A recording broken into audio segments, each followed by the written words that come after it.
Sky Squad, we are back in the building, and we've got to do a little bit of talking today because I feel like things are just continuing to spiral downhill for Porsha and Simon, and we got to talk about some Married to Medicine tea that I'm literally a little disturbed by. So if you haven't already subscribed to the channel, go ahead and do so. Join the Sky Squad membership community by clicking the link in the description of this video. You can go to richieskye.memberful.com/join. And if you want to log back in, simply go to that same site and just sign in with your account. That way you can view the content that's already there and get ready for the content that's about to drop. Now, with that being said, let's get into today's video. Why didn't y'all tell me that Dr. Alicia had left Married to Medicine? Like, I don't know why nobody had told me this. Like, why is this a secret? Normally, like, I feel like I got some type of idea about what's going on with casting. And I knew that there was like, a new face or two maybe in the group, in the mix. But I didn't realize that it was going to be at the expense of Dr. Alicia. Unfortunately, I feel like Dr. Alicia didn't necessarily get a fair edit when it came to the show. I mean, listen, I hope to God that she didn't just move down there simply for the show. But based on what we could see, I kind of felt like she got benched a little bit in the beginning because a lot of the quad stuff took so much precedence last season. And there may have been some question as to whether or not quad was actually going to come back in the way that she did.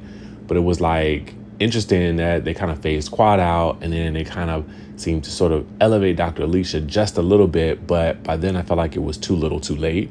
And I just wonder if maybe, for some reason she got cut for some other reason, in the beginning. Like maybe she wasn't, bringing enough heat. Maybe what she was saying really wasn't really adding to the conversation. I really don't know. But let me know what you guys think. Do you feel like Married to Medicine has an interesting relationship with new people on the show?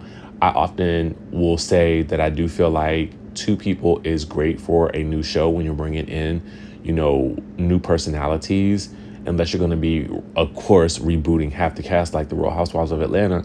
But I feel like when you bring in two people, that gives them the opportunity to really get to know two different people in two different ways, and there's less pressure on the one person. And unfortunately, with bringing in Sweet Tea as well as bringing in Phaedra and then sort of having quad on the periphery, I just don't feel like we really had enough room for Dr. Alicia to really develop and resonate with the fans. And that's unfortunate because I do feel like Married to Medicine was trying to go in an interesting direction with her and her family. And by golly, I mean, she is actually married to medicine. And this is no dig at Phaedra, but it's kind of like, I mean, you have somebody here who's actually in the field of medicine and they're married. So why are we not focusing on them? And I get it. Phaedra is kind of like the bright, shiny new object. And don't get me wrong, Phaedra is funny. Phaedra, it makes all the fashion choices. Phaedra has good, she's going to bring eyes to the show. So I guess at the end of the day, that is probably going to be the reason why we have a Phaedra versus a Dr. Alicia, who is in fact married to medicine. Especially when we've heard from Dr. Heavenly that we haven't seen Phaedra bring anyone that she's dating around. So I'm just kind of interested to see what kind of role she's going to play. If she's going to just crack jokes and show up in Fendi Furs this season, if that's all we're going to get. I mean, I don't know. Are we interested in that? I'll let you guys decide in the comment section down below. So last night I was at an event and I happened to look on Instagram and I see this post from Simon. It says, "No more Africans, no more Rolls Royces. Hashtag buy your own." And then it says hashtag in the caption, it says hashtag my family matters. So of course I felt like this was another dig at Porsha in some way, shape or form. And the next thing I know, okay, I see this. Petty. Simon Guobadia issues a cease and desist for Bravo to stop filming in the Rolls Royce he gifted Porsha. So apparently he is hitting back with the request to block Porsha from allowing cameras inside their home to film the show. Now, we talked about this.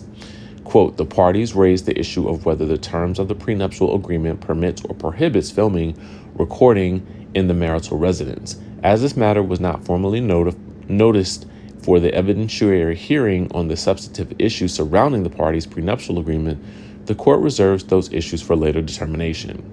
The order dated May 31st read, now, so that's coming from May 31st, right? Now, apparently his subpoena to Real Housewives of Atlanta producers pertaining to his 2021 Rolls-Royce Ghost vehicle is the latest development, all right? After a judge awarded Porsha temporary use of the residence. So basically what we're hearing right now is that as a result of Porsha being granted use of being able to, I'm assuming, film in the residence, then now he is trying to take away the Rolls Royce that was apparently gifted to her. Now, it says, upon information and belief, True Entertainment will not really take it away, but I guess maybe restrict being able to film it. It says, upon information and belief, True Entertainment may have been filming, recording, or photographing the Rolls Royce while it may have been in the use and or possession of third parties other than Mr. Simon Guobadia.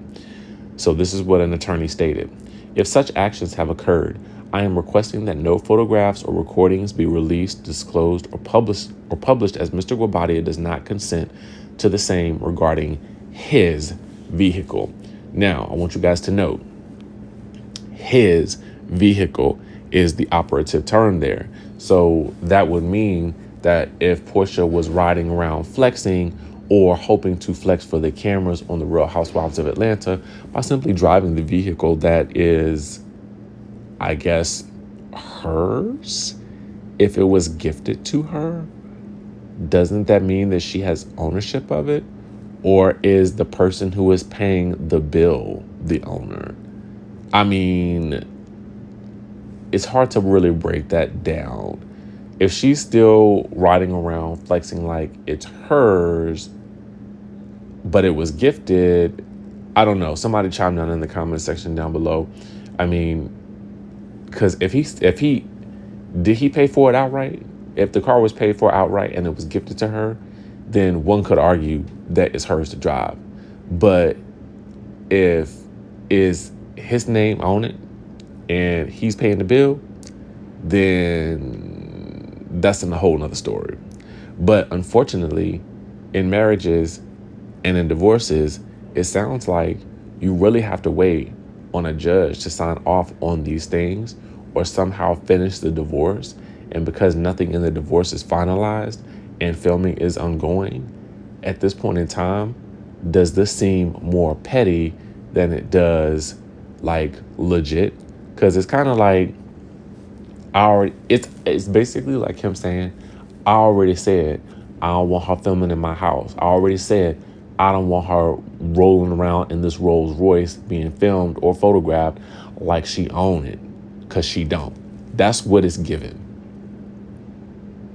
But, you know, it's kind of like at the end of the day, another week, another Porsha and Simon story that just seems to blow up in the news.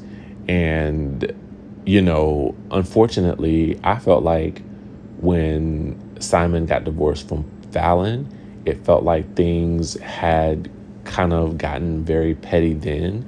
So I'm not really shocked that things have seemed to have gotten petty now. But let me know what you guys think in the comment section down below. I cannot believe Dr. Alicia is gone. Like, honestly, for me, it's like justice for Dr. Alicia gone too soon. Gone way too soon. Hopefully, Married to Medicine, y'all can find some new people that you guys can keep around for more than one season.